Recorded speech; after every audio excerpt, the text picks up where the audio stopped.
காதல் வர கால் விரல்கள் கோலமிடுமோ, கை நகத்தை பல் கடிக்க ஆசைப்படுமோ, எதுவுமே நடக்கலாம், இறகின்றி இளமனும் பறக்கலாம்.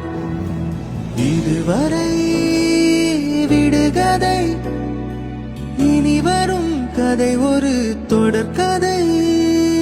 வேண்டும் வசந்தம் வாசல் வரலாம், ஊமைக்கொரு வார்த்தை வந்து பாடுகின்ற வேளையில் என்ன இது என்ன இது என்னை கொள்வது, என்னவென்று கேட்பவர்க்கு என்ன சொல்வது. புதிதாக ஏதோ நிகழ்கின்றதோ, புரியாமல் நெஞ்சம் நெகிழ்கின்றதோ, நாடி எங்கும் ஓடி ஒரு கோடி நின்று கோலமிடுதோ. ஓ, என்ன இது என்ன இது என்னை கொள்வது, என்னவென்று கேட்பவர்க்கு என்ன